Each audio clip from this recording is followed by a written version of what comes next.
Aleluia. O Senhor esteja convosco. Ele está no meio de nós. Proclamação do Evangelho de Jesus Cristo segundo São Lucas. Glória a vós, Senhor.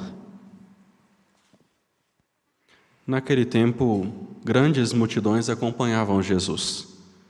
Voltando-se, ele lhes disse: Se alguém vem a mim, mas não se desapega de seu pai e sua mãe, sua mulher e seus filhos, seus irmãos e suas irmãs, e até da sua própria vida, não pode ser meu discípulo.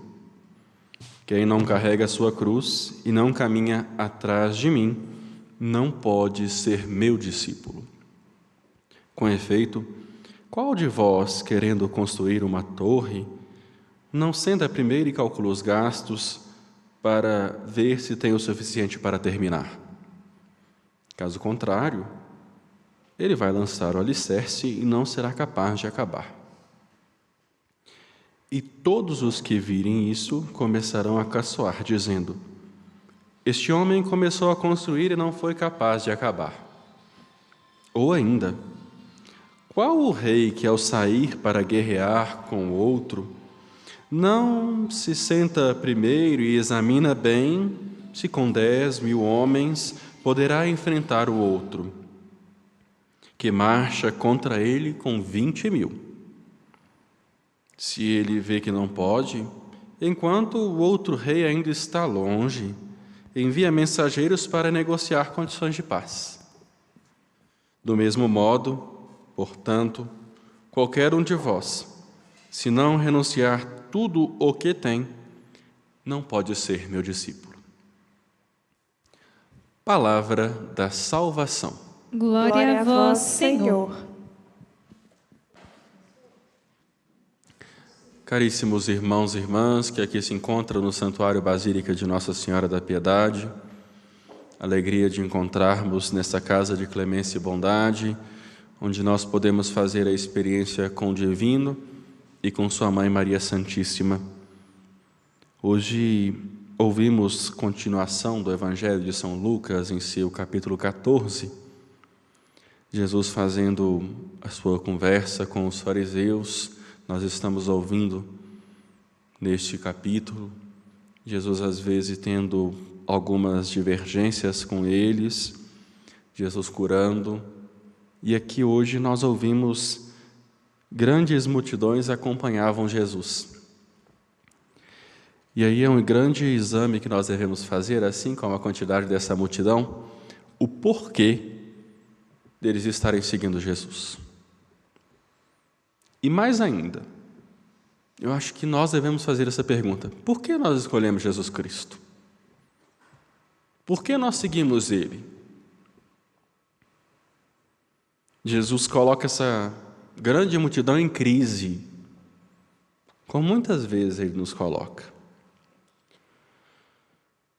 As multidões acompanhavam Jesus. Acompanhavam Ele por quê? Porque, em primeiro lugar, Ele estava fazendo o seu caminho rumo a Jerusalém, e neste caminho Ele curava diversas pessoas. Ele alimentava o povo. Quem estava perto de Jesus, então, recebia muitas bênçãos. Fora que aquilo que Ele ensinava, ou seja, os ensinamentos do Pai, aqueles que Jesus sempre advertia, era bom estar perto de Jesus. Mas aquele povo estava seguindo Jesus porque tinha uma vida boa junto dele. Tinha comida.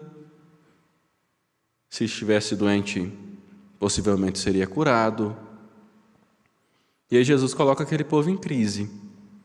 Porque olha o que Jesus diz para eles: olha, se vocês querem ser meu discípulo, se vocês querem me seguir, você precisa viver o desapego do pai, da mãe, do irmão, da irmã, dos filhos e até da sua própria vida, ou seja, você pode ser morto. Eu tenho certeza que naquela hora a multidão deve ter dado uma diminuída, porque infelizmente nós somos um pouco covardes. quando a coisa começa a ficar um pouco difícil, a nossa tendência é desistir. E eu acho que, quando eu estava meditando esse evangelho de hoje, eu acho que o grande desafio de ser cristão, e principalmente a minha crítica à catequese de hoje, é que, às vezes, a gente quer seguir um Cristo que nos traz uma vida boa. E acha que a escolha e a pessoa do Cristo não vai te trazer desafios. E pelo contrário, quem escolhe seguir Jesus Cristo vai ter desafios. Porque às vezes nós nos apegamos demais aqui. Mas esquecemos como nós rezamos no domingo passado das bem-aventuranças. As bem-aventuranças, a consequência delas sempre era no futuro, ou seja, se nós buscarmos a Cristo aqui, nós teremos a vida eterna junto dele. A vida eterna não é 80, 90 aninhos, é a vida eterna. E aí essa é a minha crítica à catequese de hoje. Por quê? Porque às vezes nós vivemos uma catequese ou muito doutrinal, igual os mandamentos que nós ouvimos na primeira leitura, e eles foram feitos para serem vividos e respeitados. Mas a nossa catequese deve ser aquela que nos leva a fazer a experiência e a adesão a uma pessoa. E essa pessoa é o Cristo. E o que nós estamos vendo por aí?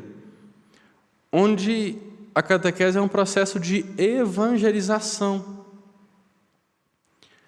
E eu acho que deve-se começar por aí, sim. Não deve sair jogando um tanto de doutrina. Se você quer participar da minha igreja, toma esse livro, lê de cabo a rabo e aí você pode ser católico. Mas eu acho que a nossa catequese deve ser como era lá no século III, no catecumenato, onde as pessoas eram e faziam um itinerário de adesão à pessoa e à fé em Cristo Jesus. E essa é a pergunta do evangelho de hoje: você quer ser meu discípulo? Eu acho que falta isso na igreja. Nós devemos pensar, e não é só um padre jovem que vai fazer isso. Somos nós, porque nós queremos a nossa fé até a parte que ela me agrada, nós queremos viver sacramentos fast food, ou seja, tudo rápido. Se eu vou fazer um curso, uma preparação na igreja, e tem na igreja vizinha mais rápido, eu vou lá e corro, faço na igreja vizinha. Eu não quero me preparar, eu quero viver um sacramento onde eu faço ele para cumprir um preceito social. Eu não quero fazer adesão à pessoa do Cristo. O padrinho e a madrinha agora tem que ser amigo, não tem que ser exemplo de fé mais, tem que ser amigo. O resto, a fé, depois Deus dá conta. E eu não quero fazer adesão à pessoa do Cristo. Ou seja, ele só me conta um pouquinho, algumas historinhas como ele é, e aí eu recebo os sacramentos e sigo a minha vida. Não deve ser assim. Por isso que Jesus coloca esse povo em xeque. Olha, se vocês querem me seguir, vocês vão viver a renúncia. Mas é uma renúncia que vai valer a pena, porque vai te dar o céu. Se você quer ser meu discípulo, talvez vai ser necessário abrir mão do momento na família. Não estou dizendo para ser igual nós padres, que não temos família, que às vezes estamos distantes de nossas casas. Estou falando para ser cristão. Às vezes será necessária a renúncia. E às vezes nós estamos vendo aí pessoas que foram evangelizadas, mas que não fizeram o verdadeiro encontro com Cristo. Porque sinceramente, quem faz o verdadeiro encontro com Cristo se sente apaixonado. O coração acelera de querer segui-lo. Sabe quando a gente está apaixonado? Que a gente se prepara, o coração dispara, a gente cria uma expectativa de encontrar com a pessoa. Esse é o sentimento daquele que faz a experiência com Cristo. De amor, o coração acelera, as mãos ficam frias. E aí, é a pergunta que eu me faço todos os dias. E eu acho que nós devemos fazer isso. Nós não podemos simplesmente, nas nossas igrejas, receber um processo de evangelização ou um processo de doutrinação, te colocar dentro de um caixotinho e dizer, agora você tem que ser assim. Não.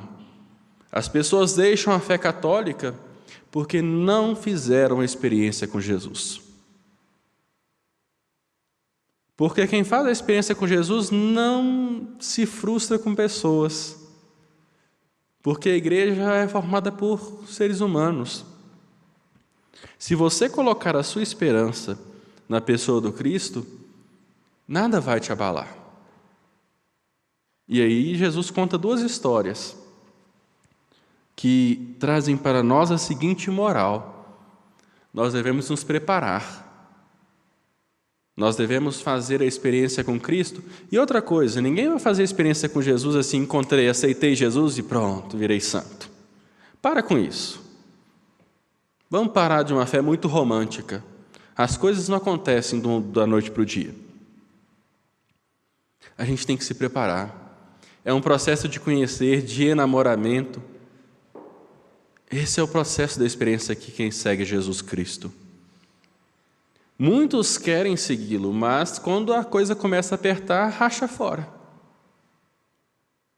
Por isso que traz aqui a história de aquele que quer construir uma torre. Tem que preparar. Todo mundo sabe, quando faz uma obra em casa, a gente separa um dinheirinho, sempre gasta mais. Não adianta. E a segunda história é daquele rei que queria guerrear, mas não se planejou, está com 10 mil homens, e o outro com 20 mil homens. Então pensa, como meu tio falava, bota o pé na terra e acorda. Presta atenção.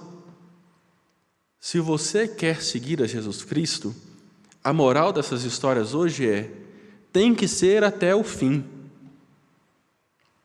Não adianta começar e parar no meio.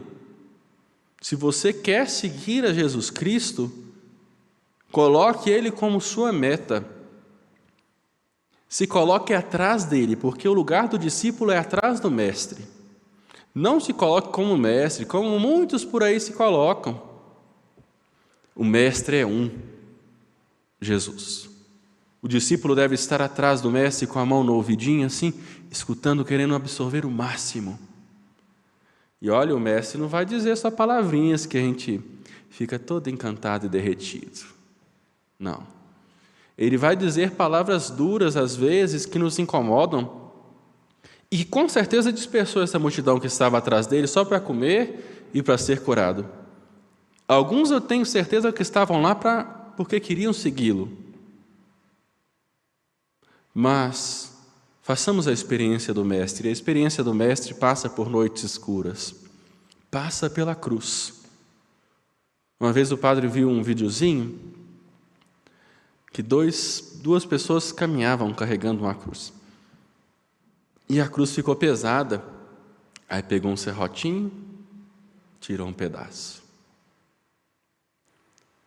Continuou, estava pesado mais ainda, porque não tinha meta em Cristo. Não alicerçou a fé em Cristo, não fez a experiência com Ele. Aí cortou e ficou com a cruz levinha, carregou e o outro puxando a cruz pesada. Chegou na frente, tinha um grande abismo. Aquele que não cortou a cruz, seguiu. Aquele que cortou, ficou para trás. Ou seja, abrace sua cruz. A vida do discípulo de Cristo passa pela experiência da cruz.